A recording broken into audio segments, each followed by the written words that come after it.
Hello and welcome to another episode of Sacktown Talks. Today we have a special guest, Senator Andreas Borgeas from the 8th Senate District. Senator, welcome. Thank you for coming on. Sure, thank you for the opportunity. No problem. We've been all experiencing interesting times. Your district is probably one of the largest Senate districts, spanning, from here south of Sacramento all the way down to, Death Valley. Can you share kind of your experience, kind of the last, 2 months dealing with the COVID crisis? Well, certainly, and thank you for allowing me to be on the show.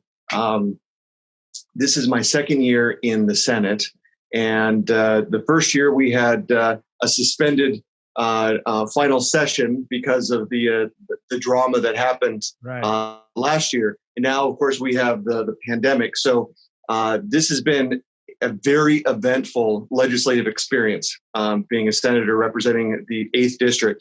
So the 11 counties that are made up of the Senate District 8, it might be best to describe it as three different constituencies. You have the valley floor, foothill, and mountain.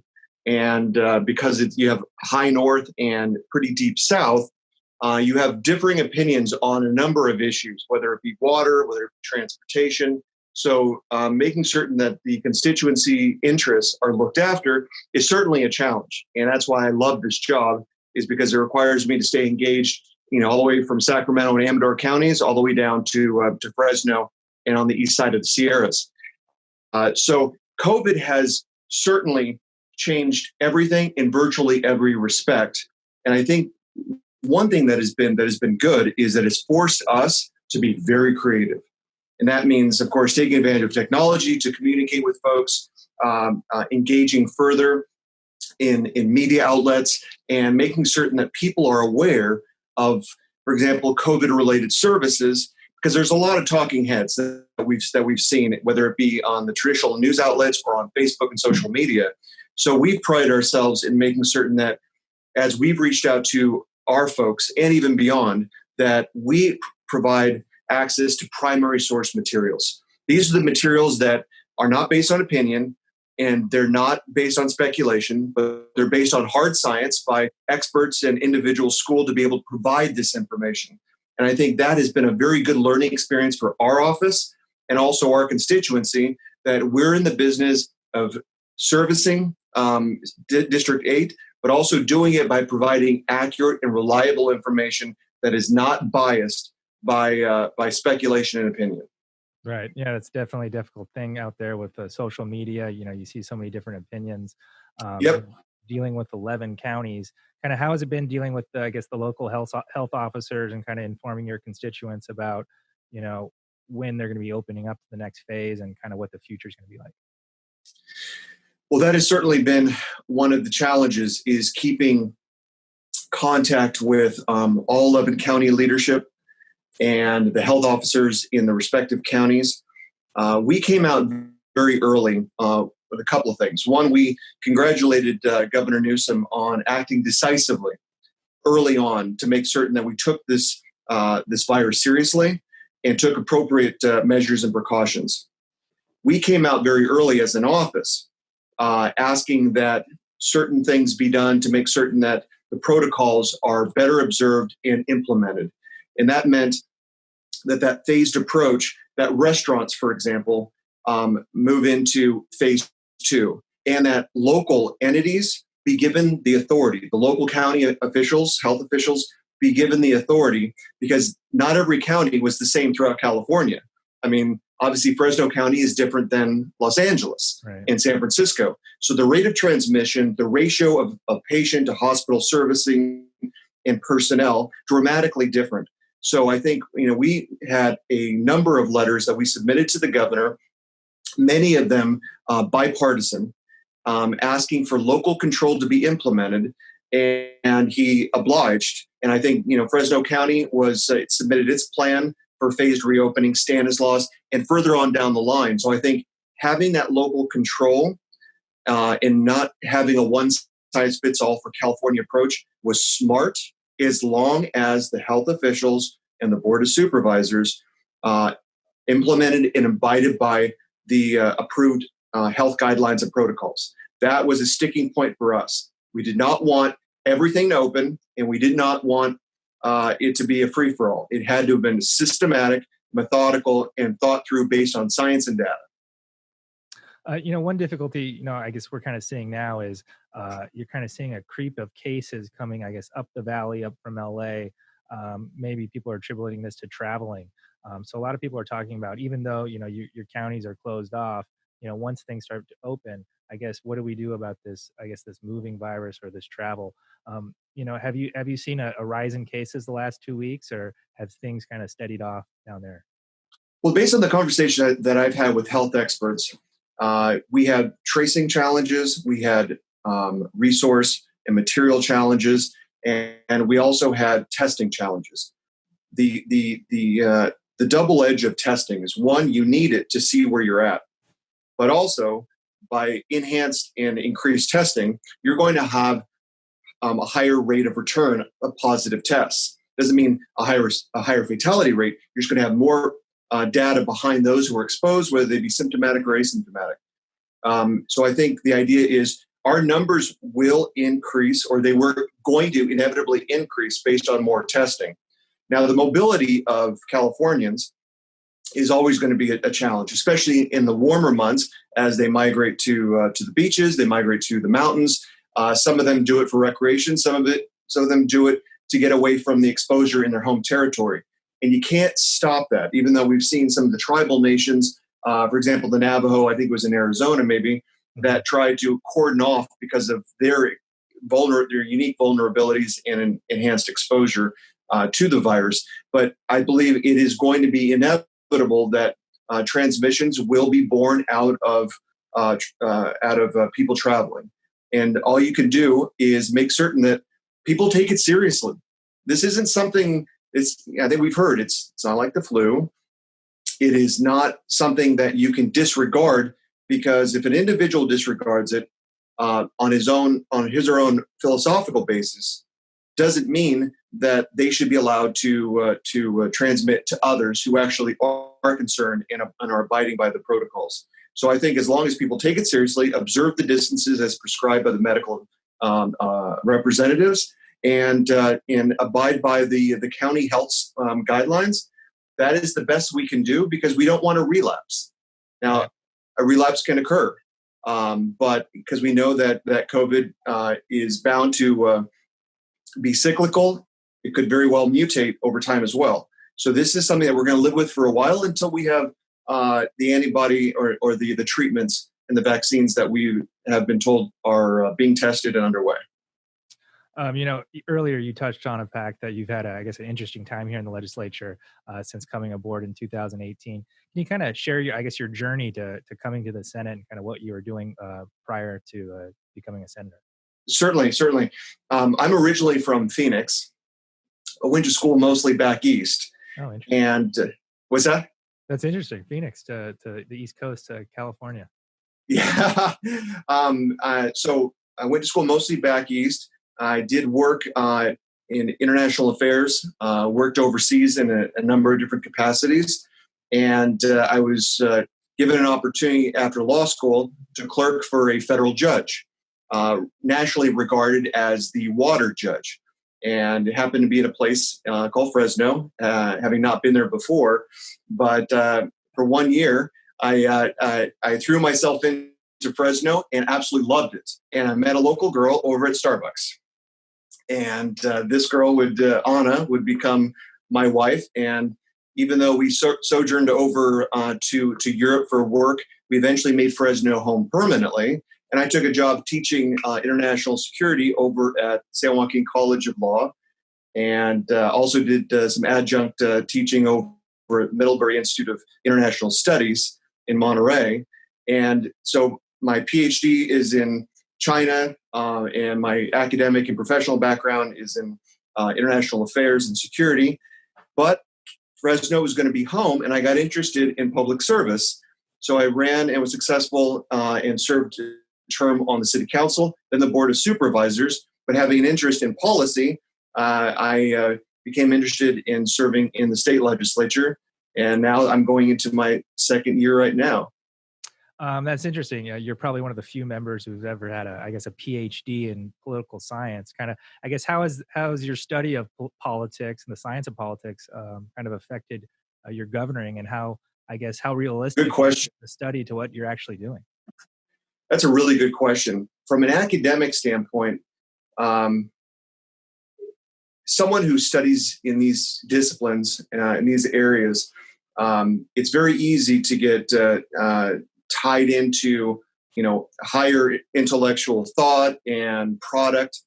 But public service has taught you exactly what it means to connect to constituency and what it means to actually pass and go through the process, the legislative process. So they're two totally different experiences, but once they're combined, it's a very rich and insightful process, because you understand how, either on a geopolitical level, a country would position itself is not too different than how California or even local folks would have to position themselves. The dynamics and the rules of legislation are virtually the same, whether you're on the city council level or you're at the caucus level in Sacramento or in Washington. But California is a different animal altogether. As the fifth largest economy, we have enormous global clout for a number of reasons, whether it's tech or Hollywood or business or pop culture. We have a massive amount of influence worldwide. So some folks have referred to California as a nation state. And by the classical academic definition, we may fit that because we have so much political influence that we tend to build relationships, whether it's on the Pacific Rim or elsewhere in the world, that don't always have to go through the parameters of Washington, D.C. So it really is a wonderful series of experiences that have made my public service far more enriched. Interesting times, with your background in Chinese politics, with what's going on here with kind of the COVID crisis, you're seeing a lot of these Asian countries that appears to be handling this virus in a very different manner, and it appears to be, I guess, more successful in some terms. Kind of, what can you attribute, I guess, the success to these Asian countries in handling this virus to what we're experiencing here locally? Great question. There's a couple of fundamental and systemic differences between us and, let's say, China, for example. One, we are a democracy, and they are not. We have a history and proud tradition of civic engagement, assembly, free speech, so on and so forth. They do not. And we also have a strong individualistic approach to not just government, but how we conduct business and interact as people. Whereas they have, I think, a stronger tradition of a we as opposed to an American I. So there's fundamental differences in how you approach it. So when there's a lockdown brought about by COVID-19, it is more challenging for an open democracy like America to harness and impose discipline to remedy the situation at hand. Whereas in China, they have the powers of the state and the security network and infrastructure to impose it without question. And so even though they have had fewer cases, if you believe the numbers that have come out of China, which are always a bit suspect, right, that they've been able to deal with these things because they don't have the same traditions that we do, the same freedom of movement, the same freedom of assembly, and the same civic involvement and interaction. All you have to do is look at the surveillance state and the security apparatus that tracks people. Now, that has turned out to offer some security and health-related benefits to the Chinese when they can monitor based on a social credit score or your Fitbit or your cell phone tracking, so they know exactly how to trace folks that you may have been exposed to. We don't have that same technology because we have a tradition of privacy and other fundamental rights that are different compared to their surveillance system. So that's why they've been able to have, I think, some benefits that we don't have. But long term, our system, I think, allows us to express ourselves, to innovate and develop quickly. So I think both systems with COVID-19 have provided very unusual insights into how we've been able to adapt and address the problem. Due to the, I guess, the shutdowns, the governor came out with a proposed budget of $54 billion deficit. I know the Senate's been working on a budget where I guess no cuts are going to be made, and there's, I guess, some interesting financial decisions being made there. What's your view on the budget, and how has your outlook on, I guess, the state finances changed in the last 30 days or so? When I first became a member of the Fresno City Council, it was in January of 2009. And we all know what happened in the winter of 2008 and what would happen in 2009 and 2010. Dramatic recession. So I've been through a recession where legislators or public servants have to make decisions on what is the difference between a need and a want. We are going to have to probably dig deeper than is most comfortable for folks to figure out what are our primary investments. Whether it be education, whether it be healthcare, whether it be social services. We just simply cannot afford, given the protracted losses that we've had financially. But this was entirely foreseeable, that we were going to enter into a period of reduced revenue. Because if you look a year ago, we had a declared surplus of $21 billion. Shortly thereafter, the following cycle, it was $7 billion. So you knew that we were already going down. Now, nobody could have anticipated the impacts of financially of coronavirus. So being at $54 billion is going to be an extraordinarily difficult hole to climb out from. But we can do it as long as we are disciplined. And I don't think Sacramento has a long history and tradition of being good in terms of fiscal prudence. But I think there's just simply no choice, because you cannot go back and as has occurred in the past, and rely on taxation to fill in the gaps, because taxation is premised on people working. And with record unemployment the way it is, with record business closures the way they are, there's not a well you can tap. So it's going to have to be, I think, cuts at the state level without immediately going back to the people for taxation, as has occurred in the past. Oh, interesting. I know there's a couple new proposals for taxes, one being sports betting. What are your thoughts on, I guess, these new revenue creators? Well, as a matter of fact, I don't know when your show might air or when you might show it to folks. I'll be going into some meetings on that very issue, and we have a GO meeting at 1:30. So I think it's good that people are talking about ways to improve, whether it be entertainment or whether it be the business climate. But if folks are looking for a silver bullet, like, if we tax this, this will provide X amount of dollars. The amount of revenue that would come from legalizing online gaming will not satisfy a $54 billion hole.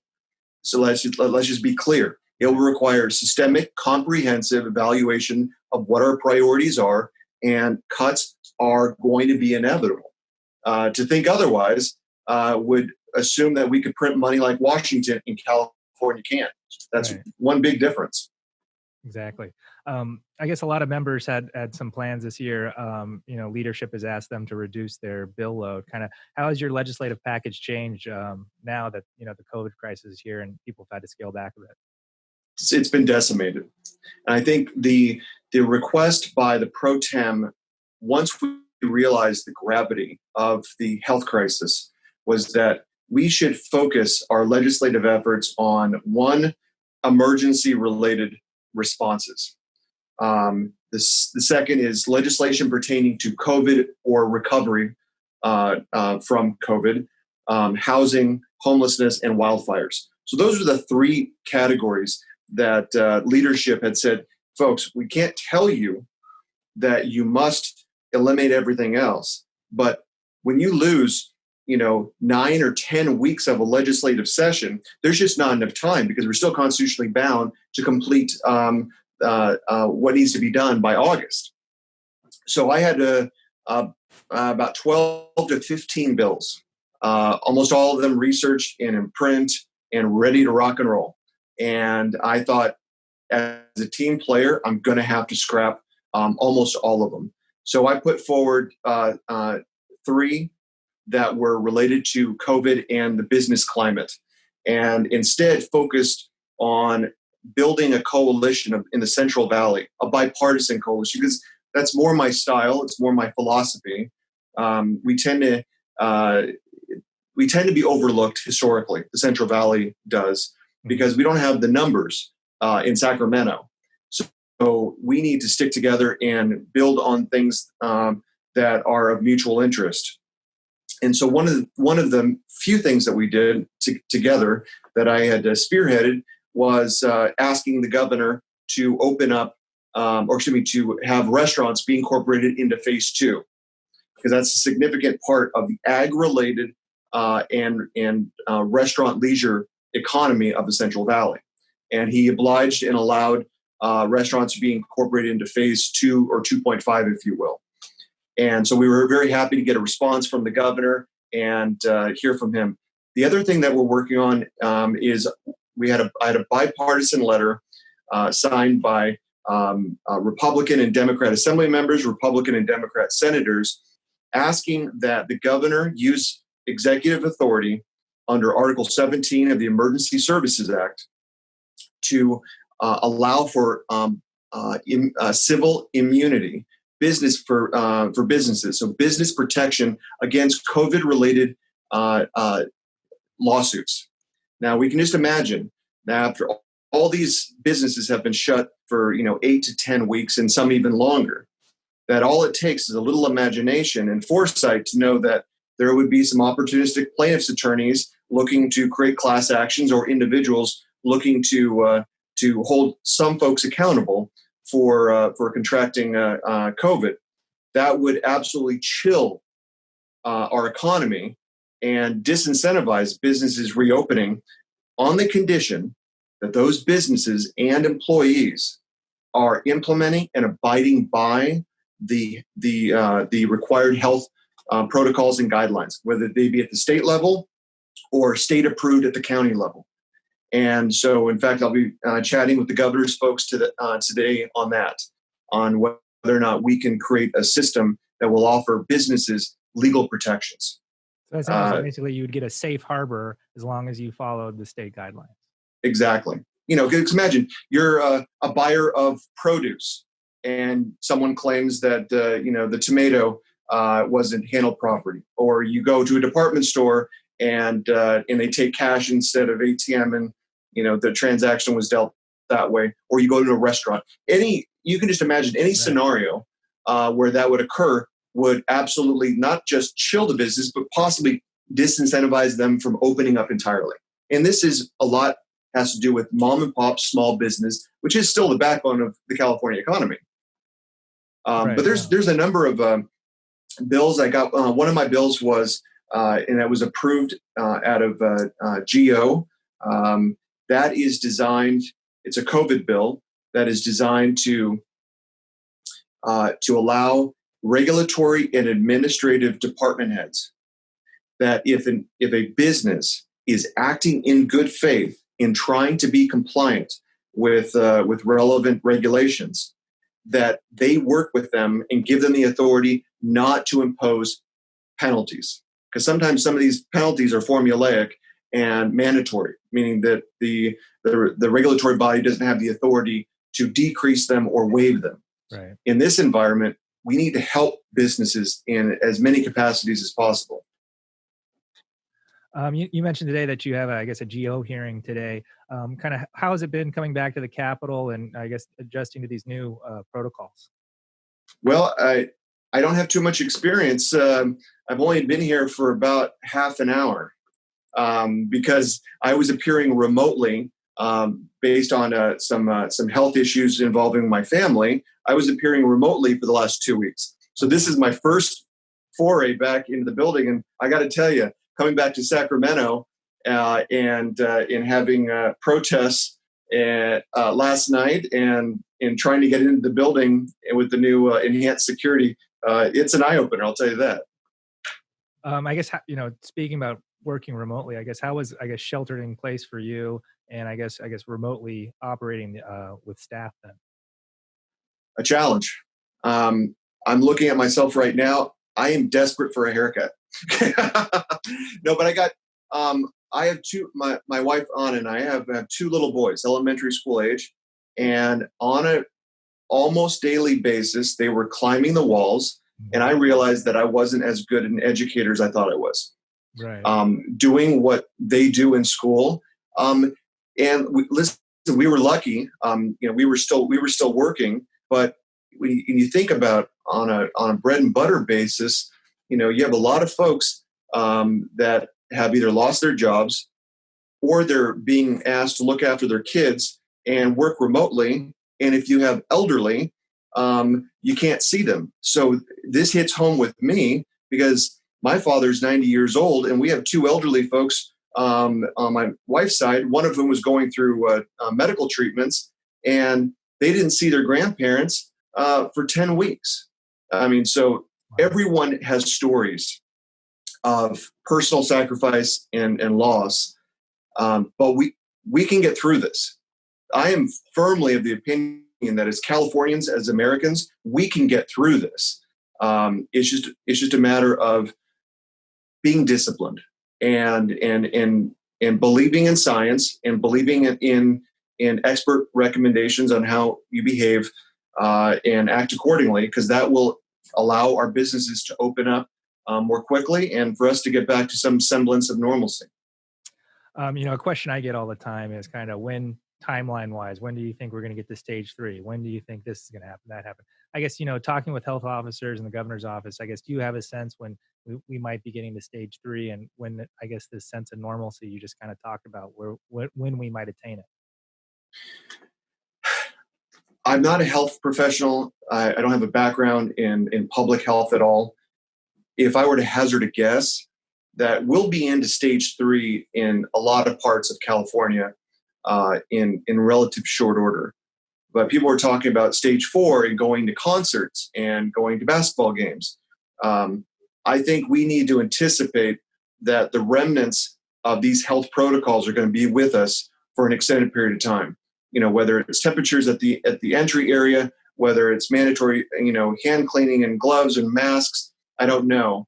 But I think until there is a vaccine for this particular virus, and even sometime thereafter, I think we can anticipate the remnants of COVID-19 alterations to our life are going to be here for the foreseeable future. Interesting. I guess that it gives us a few more minutes. I guess, is there any other issues you want to touch upon or feel that we glossed over? Oh, well, almost certainly. I think the opportunity to share with folks the work that we do. We have, as I mentioned earlier, we have 11 counties, and we have 4 offices: Sacramento, Amador, Stanislaus, and Fresno. And senators represent, as you know, approximately 1 million people. And it's an absolute honor to serve. I think it's one of the challenges that I've experienced in the Senate compared to the local level is, how do you stay connected? And so our philosophy has been is we fully activate all 4 offices, that we have mobile district offices that prior to COVID-19, we would drive around and make ourselves available. I myself had made routine trips all across the district. So I think it's important that people know who their representative is, even though it's not as easy as it was at the local level. And that's something that we pride ourselves on, that we are here to serve, and we are going to do our absolute best to help provide resources and information and insight into how folks are responding to the COVID pandemic so that we can get through this more quickly. One interesting thing recently a member brought up, I guess, from a rural area is the access to broadband. Is that an issue in your district? Largely parts of it, yeah. Yeah, I think, in some of the mountain communities and some of the furthest rural areas where the major providers don't find that it's cost effective to provide that level of infrastructure, that they have come to not just me, but assembly members and other senators asking for ways to increase the opportunity for them to have high-speed internet and fast service, because COVID has changed so many things, but one of them is now it's become much more acceptable for us to engage electronically and through technology. And I don't think that's going to change. So I think when folks need to study from home, kids are being taught at elementary and junior high and even college from home, that the emphasis is going to be, what is our infrastructure like in California? Because we know it's aged.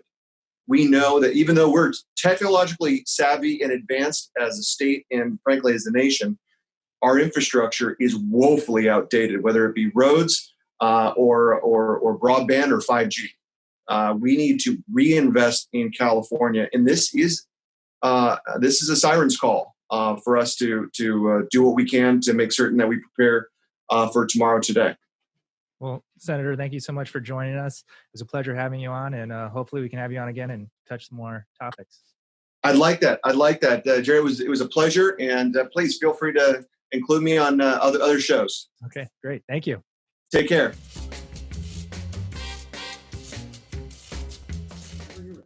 Hello and welcome to another episode of Sacktown Talks. Today we have Assemblywoman Sharon Quirk-Silva joining us today. Sharon, how's it going? And thanks for joining us. Thank you so much for having me. It is going as well as it can be under all the circumstances. You're down from the Orange County District, I believe Assembly District 65. Can you kind of tell us about kind of how the COVID crisis is going on down there? Yes, I do represent North Orange County, the home of the Titans at Cal State Fullerton, and of course, the great Disneyland and Knott's Berry Farm. And as you may imagine, going into the summer, COVID-19 has had huge impacts as many families travel to Disneyland for the summer. Also, Knott's Berry Farm was going to be celebrating their 100th anniversary. So, of course, we have severe impacts with small businesses and so forth. But there is some signs of optimism. Yeah, that's amazing. I was looking at some of the economic numbers. Anaheim and that surrounding area is so dependent on tourism.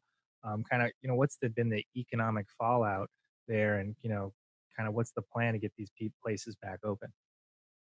Well, quite a few of, if you want to say small or even larger, Chamber of Commerce and Orange County Business Council are looking towards planning for a recovery. One of the key thoughts, of course, is to get businesses open as quickly as possible.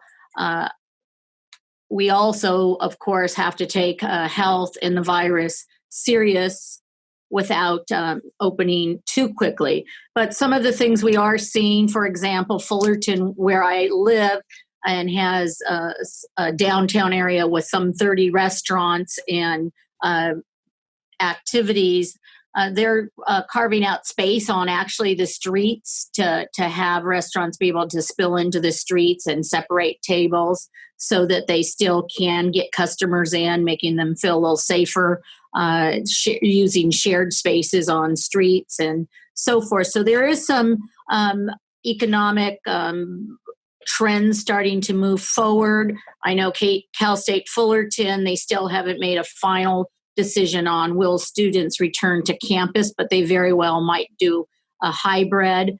And sometimes they say when there's some type of crisis, you also see some people being inventive and innovative. And so we're seeing some of that with people not only delivering food, but making masks and really pivoting from what they were doing before. A lot of us were, sheltering in place for 60 to 70 days. Kind of, can you describe how sheltering in place was for you and kind of how you were able to, work with your staff remotely? Well, all of our staff from the state capitol to the district continues to work remotely. And we want to be sure that we're following as much as possible all of the governor's executive orders. But I myself have 5 people sheltering at my home, which is myself and my husband, who's a teacher, junior high, and then my young son, who's 23, and he was driving to downtown LA as an advertiser. And so now he's working from home and doesn't have a almost 3-hour commute both ways. So he actually is enjoying working from home. And then I have my son-in-law and daughter. My son-in-law is working with Goldenrod, or is it Goldenrod Brew, the Dodgers beer? I should know that. Anyhow, he works for them, and he had already been working from home. But my daughter works for the Cal State Poly, and she's working from home. So we've had a busy home with 5 of us and 3 dogs. But to be honest, we talk a lot about what it's going to look like after. All 3 of, like I said, between 23 and 30-year-olds, 3 of them at my home, they all feel that they could continue to work from home and are getting the job done. So I'm really, one of the outcomes that I'm hoping for is that businesses, small and large, really consider allowing people flexibility to work from home when possible. I know some professions you're not going to be able to do that, but for the ones that can, I think there's some big advantages. One interesting issue that's come across, talking about remote work, is, I guess, as an assembly member, actually having to physically come up to Sacramento, hear committees, and vote on things. Kind of, how has it been coming back to Sacramento and actually physically being up here in the Capitol with this kind of new systems in place? The Capitol has been very serious about making sure that we're not congregating, each of us going alone in the elevators. I'm on the 6th floor, and I've really only seen myself on this 6th floor and maybe my chief of staff, but very few people are coming in if they don't have to. Certainly, some of the members that have some conditions have been very careful. So it's good that we're here. We need to get the state's business done. We have a huge budget coming forward, but it is also a much different approach. Of course, we're not seeing the lobbyists in the building, and I think everybody is trying to figure out how do they do the work they've done before with the new criteria. Yeah, I guess, do you find it, I know it's different, but have you found, I guess, working with your colleagues on certain issues, I guess, more difficult or less difficult, I guess, with the less noise going around, I guess, around you? In some ways, it's less difficult because there isn't so much commotion. As you know, being in the building, there's a lot of visitors to the Capitol, a lot of lobbyists, student groups. So it is for sure quieter. It is for sure something where you can actually get calls done. But we, of course, are filling up our time with many, many Zoom calls. My colleagues and I, we communicate. We do have conference calls. Many of the members have their own little groups that they communicate with. And so there's still communication going on. Face-to-face is not as easy, but for sure we're communicating. Are you spending, I guess, most of your time up in Sacramento, or are you going back and forth? Kind of, what is your, I am going back and forth with the leaving on Mondays, coming back on Thursdays mostly. So nights are very lonely as there's not too much to do. And then, of course, right now with since George Floyd tragically was killed, we also see lots of unrest. So this week, I think, will even be more slow in the sense of making sure that we are not wandering around downtown. Right. Kind of speaking about, I guess, about the unrest, back in your district, I guess, how were the protests, and was there any damage due to I guess some of these protests? There have been protests in Orange County, Huntington Beach, Santa Ana, and I live in Fullerton. Fullerton had a small peaceful protest. One of the things that this really hits home for me is I was on the Fullerton City Council 12 years ago when a gentleman named Kelly Thomas was actually, in fact, killed by the Fullerton Police Department. And in many cases, there's some similarities. And we had some huge protests and a lot of police enforcement changes from that time on. But they still have a place in Fullerton called Kelly's Corner. And there were some protesters and people speaking there this last weekend. So this entire discussion about police enforcement and racism and justice hits very close. We had 3 council members at that time that were recalled because the public was so outraged. Interesting. Kind of, talking about, I guess, your history in politics, can you give us a sense of, I guess, your journey here to Sacramento, kind of what led you to become an assemblywoman? I'm an unlikely candidate to get to Sacramento, as I've spent almost 30 years in the elementary classroom and have always been a teacher in that sense. I also have 4 adult kids, but I, in fact, got invested in just locally by being on our Parks and Recreation Commission, and then deciding to run for city council, served on city council for 8 years, all while still teaching. So I really come from the perspective of how you can make a difference on commissions, on volunteering in your community. And that really led me to a redistricted seat. But when I say unlikely, at the time that this seat was redistricted, there was an incumbent, and I clearly was not seen as a front runner. And matter of fact, I lost my primary in that race in 2012. Let me think. 2012 by 18 points. And then we won in November by 4 points. So it just shows you, for the people out there, that a lot can change from a primary to a general election. But I do represent a very purple seat. It continues to be that way, even though people say, oh no, it's changed. I know our district in November, I think, is going to be a really interesting time for all of us. Definitely. Governor Newsom came out with a planned $54 billion deficit, budget plan. I guess last week you guys had the first committee of a whole, where each of you kind of gave a 4-minute speech about the budget, kind of your thoughts. I was wondering, if you could kind of share, I guess, your thoughts on the budget, and I guess your plans working with the Assembly on what the Assembly's version of the budget will look like. Well, of course, starting from last January with a proposed surplus to now $55 billion deficit is very devastating. And of course, the programs that we see as safety nets for families, whether it be social services, mental health, housing support, education, senior services, we know that a 10% cut across the board would devastate those programs at a time when many people are the most vulnerable.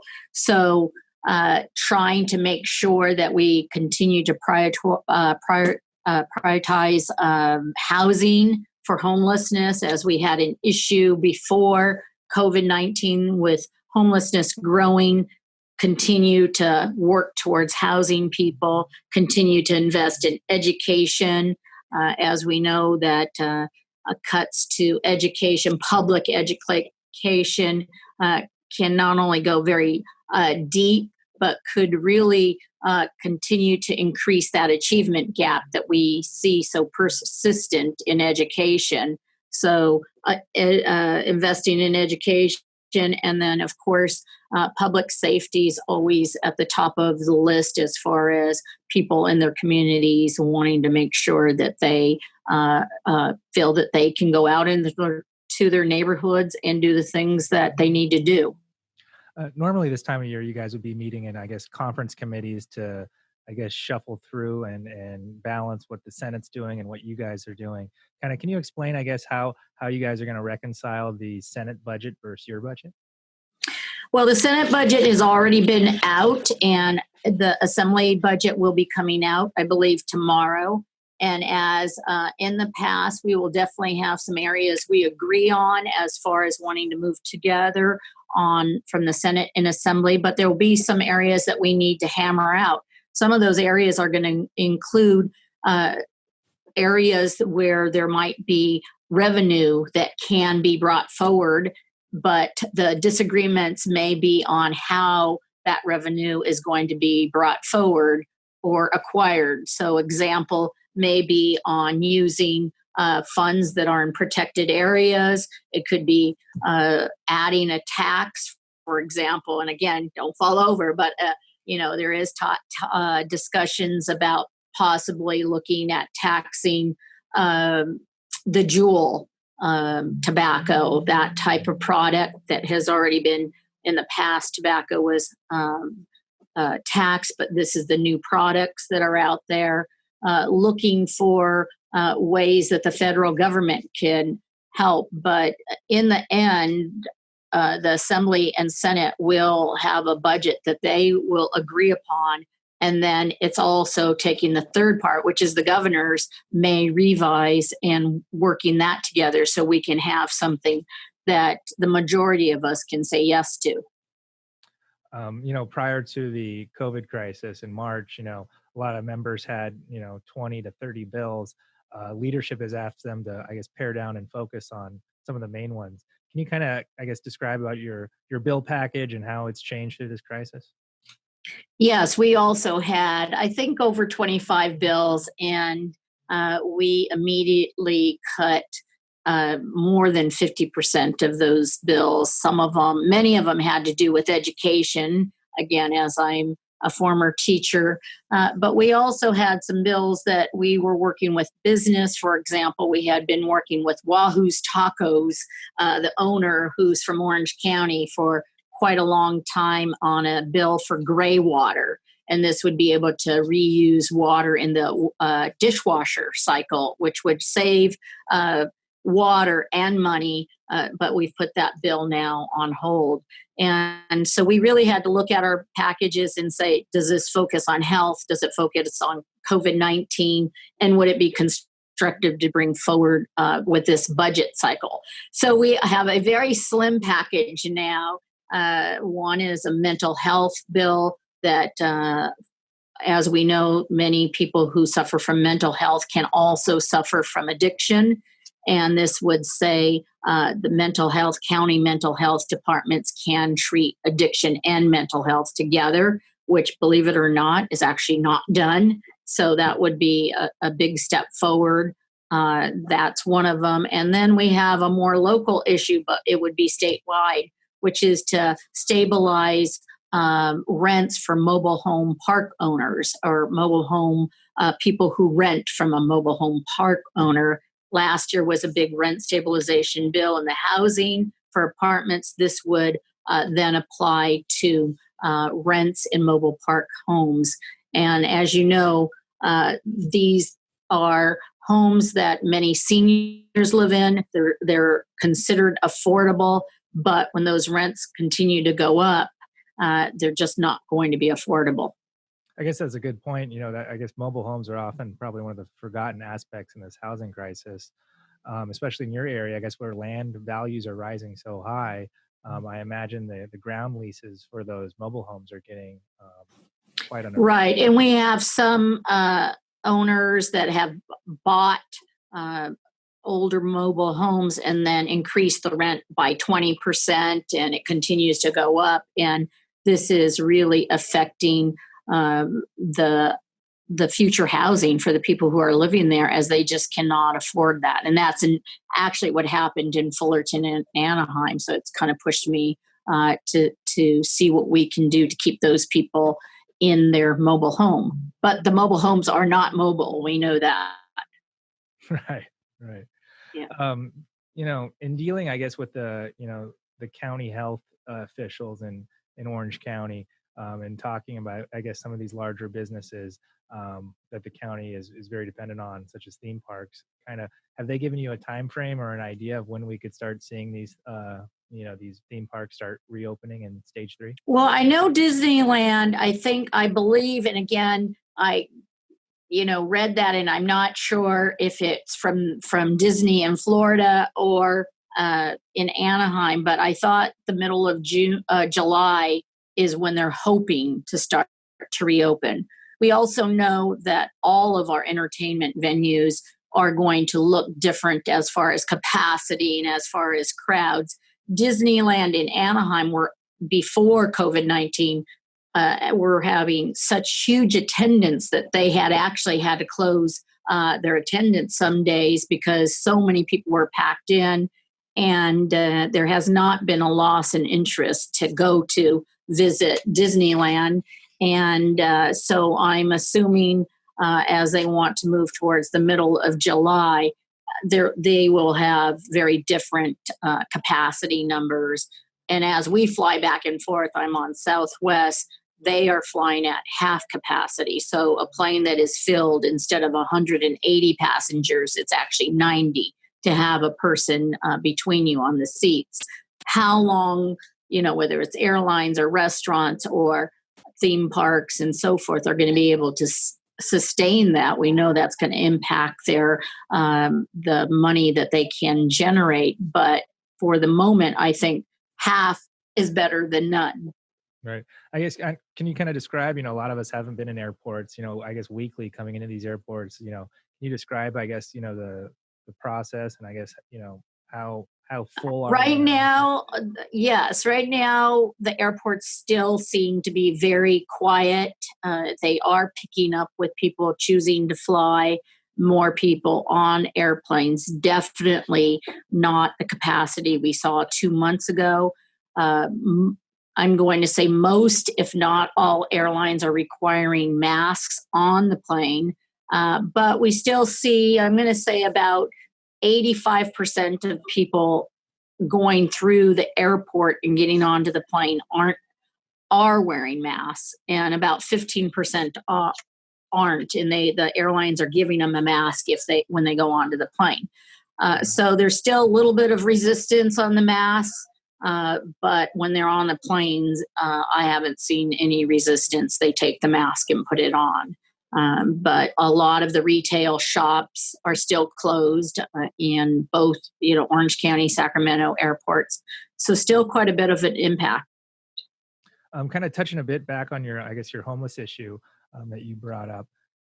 I guess, what is the state of the homeless population in Orange County, and how is it dealing with the COVID crisis? Is there any known, I guess, COVID outbreaks among the homeless population? There is, and sadly, it's kind of what we feared, which is an outbreak in the homeless population. There are at least 3 shelters in Orange County where the virus has spread, and one in Fullerton, again, where I live. So what they are doing with the governor's Project Room Key is, once the people have tested positive, they're taking them and moving them into either a motel or a hotel that has been leased, and they need to quarantine for at least 2 weeks. It's, as you know, contagious. And so because that population is moving sometimes from one place to another, it's hard to completely contain it. But they are working on that process. The motel and hotels are also used for chronic conditions for homeless people who are over 65 or have heart or lung chronic issues, or even diabetes. Then they are able to use those type of rooms. We still have an issue with homeless individuals who do not want to go into a shelter or even take advantage of a motel room or hotel room. So there still are homeless on the streets, and it is very concerning. This year compared to last year, we believe it's about double the number of people who have died on the streets of an Orange County. So about 40 people per month. Wow. That's one thing I was going to ask you about it. I guess the success of Project Roomkey, and if you see that as, I guess, a viable long-term option, and I guess what percentage is I guess refusing to kind of have a home. Well, initially there was a lot of fear in Orange County, I think, by homeless individuals who fit the criteria to go into the motel or hotels, because one of the criterias was you had to stay in the room. You could not leave. So if they had a car, they had to turn in their keys, and they were really not allowed off the properties. Slowly over the last month, the rooms are starting to fill up. So I think some of the word out there is it's okay to come in, but there is hesitancy from homeless individuals to use shelters or rooms. They just, many of them don't feel safe. They've been told they're going to be affected by the virus, so they don't want to go. But I think that it's starting to pattern out. I'm on the housing committee at the state, and one of the things that we are really hoping to do is to lease or buy motels and hotels through some of the funds we've already put towards housing, and then rehab them for future use for some of our homeless population.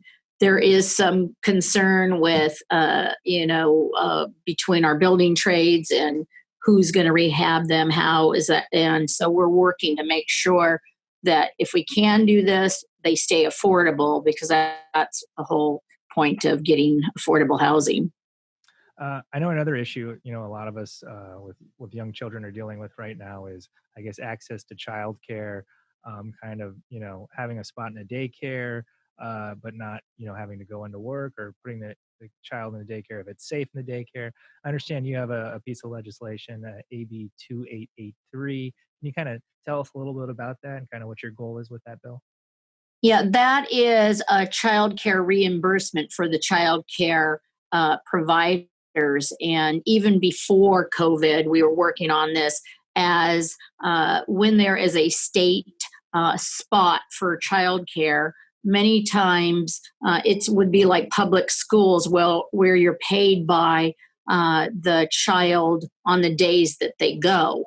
But that can be very difficult for a small child care operator, whether it's under 6 kids or under 12, if they can't count on a specific amount they're getting and are only paid by the amount the students or the children are going. So this would offer a reimbursement that would be a stable reimbursement. It is very important, even more now after COVID, as we know that the operators trying to open are going to have even more conditions put on them, as far as not only a safety and making sure toys and every single thing a child is exposed to is clean, trying to make sure small groups are being seen, which could require them to hire more individuals. So we are working closely with the governor's office for them to come out with a policy that should be out this week, matter of fact, maybe tomorrow or the next day, that will specifically state what they expect for childcare to reopen. But it is really difficult, again, the same way schools are, because they have to have some flexibility. And if they don't have that, we may have childcare operators and even schools that really have a difficult time complying with, if you want to say, state regulations or even education regulations. But our childcare bill is to make sure that the payments or reimbursements back to the child care provider are stable, and they can count on a certain amount of percentage per month. As a former teacher, I guess, have you looked at the guidelines given out to the state for schools, and kind of, I guess, what are your thoughts on our schools are we going to be able to open? Kind of how are school districts going to handle this, I guess, in August when, kids start trying to go back to school? I have looked at them, and I am, first of all, very concerned for parents, particularly because so many of them are struggling with the distance learning, and the students too. The students want to be able to see their friends. They want to get back to campus, do sports, all of these things that had some kind of structure and normalcy to their daily lives. Parents certainly are trying to work and do other things, and to now take on distance learning, I think, is incredibly difficult. So I think what's happening at the state is they're trying to give as many options as they can for school districts without saying you have to do it in this specific format. But what still is unknown is, are some school districts going to choose back to a regular type of schedule? Will there be a hybrid? We've even heard of kids going possibly 3 days and other groups going 2 days. I think all of that would be very, very difficult. I don't support some of the CDE guidelines. I think they're completely out of line of what can really happen at a school. An example is that kids would play outside alone. Right. Think about that. That's just not going to happen. And in order to kind of, if you want to enforce that, it would just be a very difficult thing to enforce. Or kids will stay in a 30-student cohort all day, like in junior high or high school. Again, how are you going to do that unless a teacher travels? So I think some of these decisions really have to be let the local school district decide how they want to do this, give some general guidelines.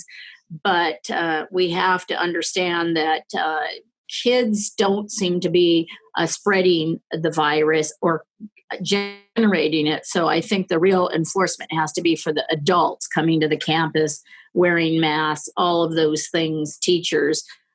But you could spend all day trying to keep kids away from kids and small groups, and they're still going to, I mean, just imagine when parents drop them off at school, right. You know, so we have to be reasonable. And right now, thinking that everybody's going to be separated on a campus is not reasonable. I think the best thing I heard is some school districts are going to offer, you can send your children to school as normal, or you can choose to do distance learning. That sounds like a good option. I don't know how they're going to record the teacher all day and the kids get online, because many teachers walk around classrooms. So a Zoom would be difficult, but maybe they're going to have 2 lessons. I don't know. But as a classroom teacher, I think it'd be very, very challenging to comply with the CDE outline. So much of it would just be trying to keep students away from each other. Well, Sharon, thank you so much for joining us today. Is there anything else you want to say before we get out of here? I just wish everybody well, and I know it's a really serious time in our state and in our country, and I wish everybody to do self-care and to really try to look at each other as neighbors and friends, and to rebuild our communities. Well, great. Thank you so much for joining us, and hopefully you'll join us again sometime. Okay, thank you. Thanks. Bye-bye. Some are called dreamers.